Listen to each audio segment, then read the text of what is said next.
ሊበራል ሰልፍሪ ሊበራል ኣብ ስቶክሆልም ምክትል ሓላፊት እያ ማለት እዩ ኣብ ስቶክሆልምን ናይቲ ሰልፊ ቤት ፅሕፈት እያ ትሰርሕ ማለት እዩ ናይ ኢንተርናሽናል ሊበራል ማለት እዩ so let's come back to our case today Osa what has been achieved in the fight against the Eritrean regime in Sweden last week?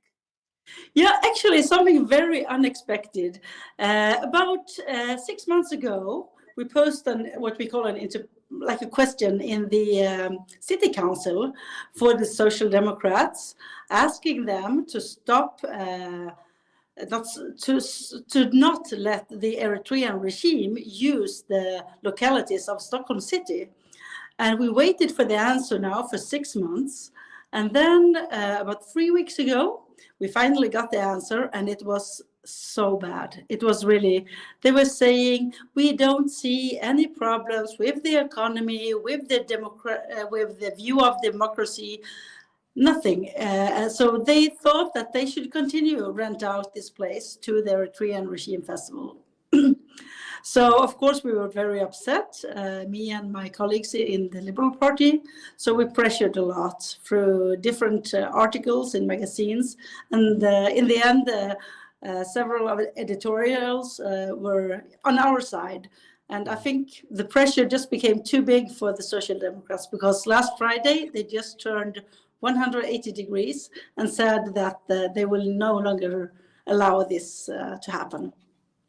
So that's very good news, I think, and very fun for us. We are now in opposition. Usually we don't get to decide much when we're in opposition, but now we made them change, so we're very happy about it. You mentioned that you wrote articles and do some networking. How do you think this success was achieved? If you could tell us more what you have done so far. I think actually the pressure was too hard on the Social Democrats, and that I think also we used all the evidence there is in our reasoning. There has been many reports in Sweden on how connected the festival is to the Eritrean regime. Even the defense, like a think tank for the defense ministry, agreed with us. We have well, you know it, of course. This is your story. You know there are proofs. And we had also researchers agreeing with us. We had, we had good arguments. And with good arguments and a lot of work and a lot of patience, you can win in a democracy. But it takes time. Yeah, I would like congratulations for your dedication, Osa. Thank you. Yeah, I think that's just I congratulate you also for your dedication and for your supporting to justice seekers in Sweden, and I really appreciate your dedication and your party, of course. Yeah, no, but it's very important, because if you come to Sweden, you flee a dictatorship to come here, and then when you think you're safe and free, you have some people from the regime attacking you, harassing you. That's not okay. I mean, Sweden should not be a place for dictatorship. So this is actually a fight for everybody in Sweden, for the kind of country we want. Not only for you Eritreans. I think it's for a fight for everyone in Sweden. Well, what do you think is remarkable about this struggle? Both for the Eritreans and for the in general in Sweden, you say?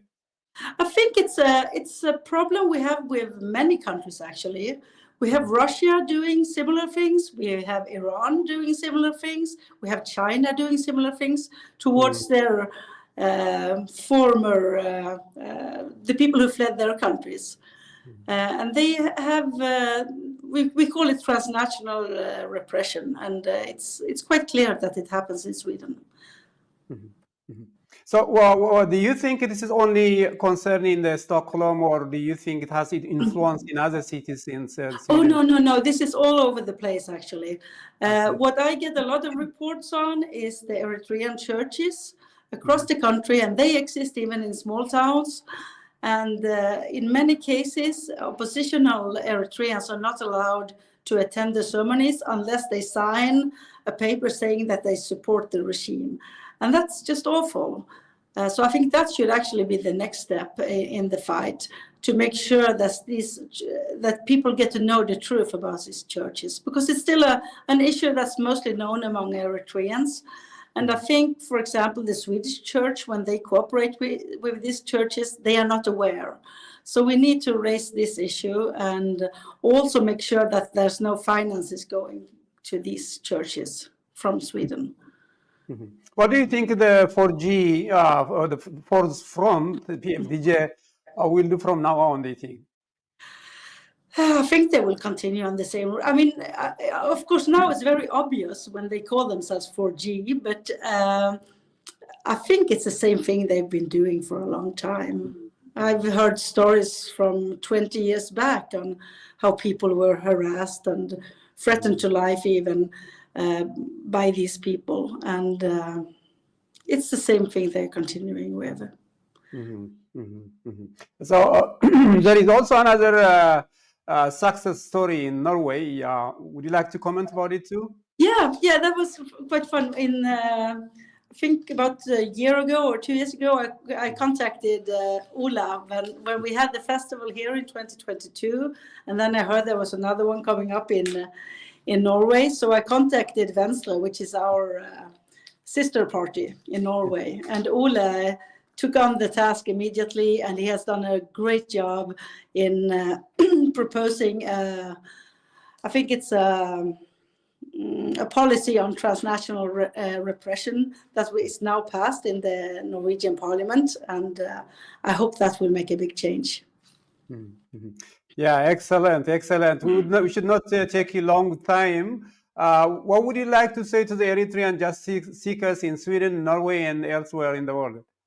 No, we just have to continue, I think.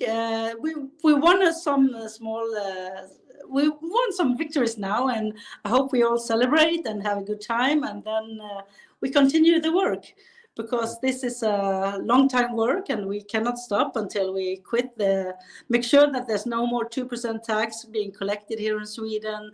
And we need to kick out some people in the embassy, I think, who support the PFDJ and who also harass you guys and so on. So there's still a lot of work to be done, and together we can make it. Please forward our thankful message and gratitude to your party and your friends and everybody that we from the Eritrean side really appreciate what you guys are doing. Yeah, thank you so much. I mean, we can help with some of the politics, but in the end, you are the ones taking the big risks here. So thank yourself as well. Yeah. Thank you so much, Åsa Linson Söderström from Stockholm. Thank you so much. Thank you. Bye-bye. Bye-bye. Thank you.